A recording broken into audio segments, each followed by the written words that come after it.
Hi everybody, this is Dino Chris from Prehistoric Facts, and this is a special episode, and today's dinosaur that we're going to talk about is Dracorex. Now Dracorex in Greek means dragon king, and of course the last part of its name is Hogwartsia, is actually known for Hogwarts. So all you Harry Potter fans, this is your type of dinosaur. So, and basically it was kind of named that way is because I believe one of the paleontologists was a Harry Potter fan and probably actually named it after the dragon that was actually in Harry Potter. I haven't seen the movies, I haven't read the books, so basically I'm not a fan of the books or the movies, so you be the judge. So, alright, now Dracorex, found in North America and in the late Cretaceous sediments from basically the Hell Creek Formation. Size-wise, 12 feet long, probably 500 pounds or a little bit more, and it's a plant-eating animal. And of course, everybody knows about Dracorex is because it's actually a member of the Pachycephalosaur family. And the Pachycephalosaur family is basically the dome-headed dinosaurs. Basically, the bone-headed dinosaurs. Basically, the dinosaurs that have like a big dome on top of their head, a bony dome, and so. And they're also kind of known as the headbutters of the dinosaurs. They headbutt and all that kind of stuff. What's interesting about Dracorex is that the skull is really interesting. It's actually filled with spikes and all those sorts of features. So probably what Dracorex is doing probably for mating rituals in terms of probably like combat is probably wrestling heads with each other instead of like colliding. So they probably did some head wrestling. So that's probably what they were doing. Now there's some sort of controversy with this dinosaur, and especially with Jack Horner, who actually presented the hypothesis that Dracorex and Stygimoloch are actually juveniles of Pachycephalosaurus. Now, there's still not a lot of evidence to prove that, so there's actually a little bit more to what this might have come from. And you see, what he believes is basically this. Dracorex as a juvenile would actually, if it was a juvenile Pachycephalosaurus, it would not have a bone head. It would not have like a bony head type of structure, like a dome head. It wouldn't have a dome head when it hatched out. And so it actually kind of looked like it actually had these spikes on its head. So that would probably make some sense. But then as this animal grew into a subadult, it would actually become like Stygimoloch, which actually has a probably like halfway dome from Pachycephalosaurus, has longer spikes on the back of its head, and started to get the stumpy parts on the nose. And then when you get to Pachycephalosaurus, which becomes an adult, is that you have the full domed head, less spikes on the back of the head, and you actually have the bumpy ridges on the snout. But I still highly doubt about this hypothesis. There's still not a lot of evidence to support this theory, but it's still out there. It's still up in the air in terms of what is really a juvenile dinosaur and what some juvenile dinosaurs truly look like. And you see, it's still debating on whether or not whether Torosaurus was actually a male version of Triceratops, or otherwise maybe Nanotyrannus is actually a juvenile Tyrannosaurus Rex. That's still up in the air. And in terms of basically how the skulls form from juvenile to adult, that's really a question. And you see some animals are really complicated in terms of their growth stages, and so dinosaurs probably had something going on. But I'm not saying I agree with this theory. I'm just saying I'm still doubting it, but I still like to see a little bit more evidence about this. And so Dracorex, as for right now, Dracorex is its own species, so we'll actually go with that.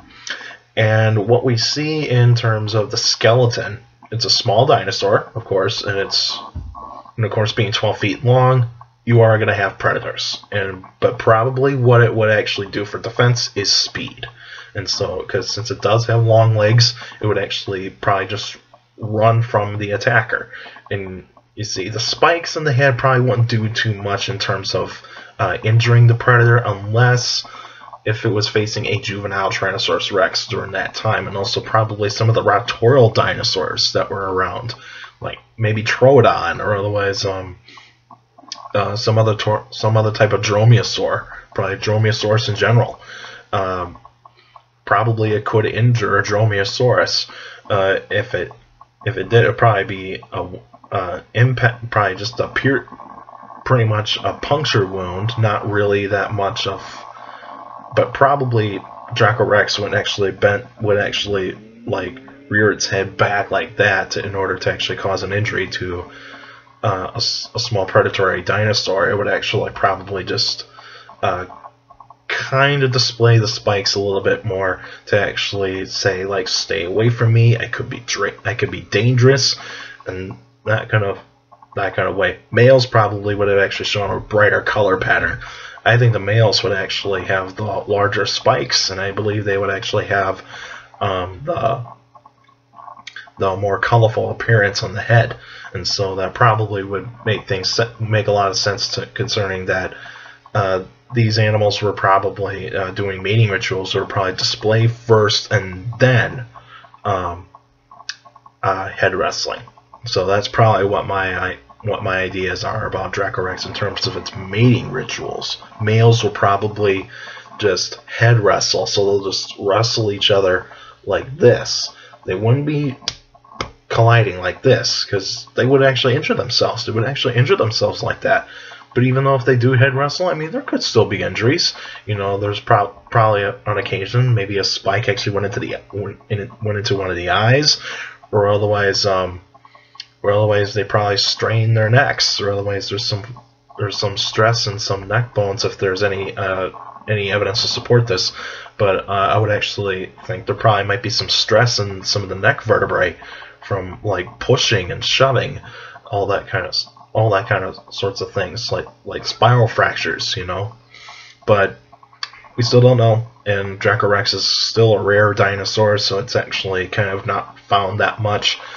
And so it would probably be a very rare plant-eating dinosaur that would actually be found in the Hell Creek Formation, because Pachycephalosaurus is a little bit more common in that formation.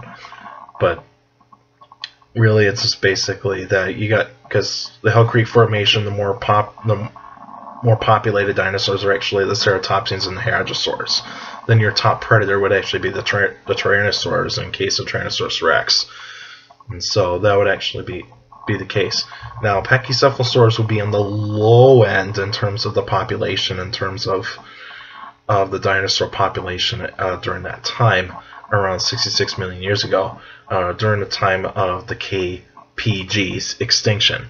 So that would actually be the case. So Pachycephalosaurus would have probably, the Pachycephalosaurs, excuse me, probably died out really quickly, but even though some did survive, but I would actually say that most of them probably went extinct, especially if you have a smaller population, then you probably don't really have that much of a chance to actually survive that much longer.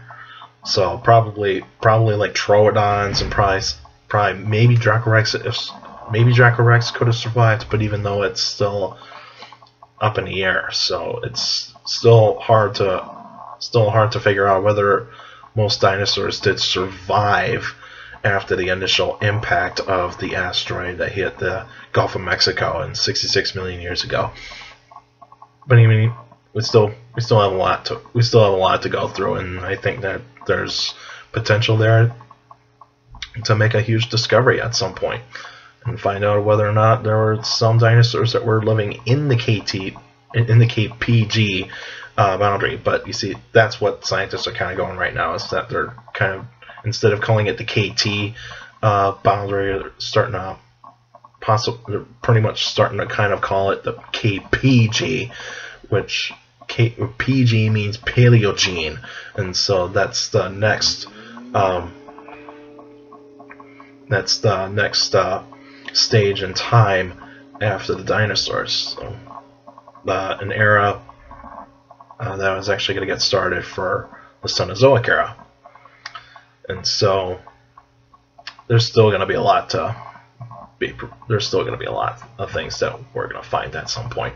Alright, that's it for now. So this coming Saturday would actually be an answering questions episode. So if you got a question about dinosaurs or any other prehistoric life, feel free to email me at dinocris71@gmail.com, or otherwise you can actually go on the Facebook page, Prehistoric Facts with Dino Chris. Post your questions in the comments section on any Facebook posts, and make sure to keep your questions short and to the point.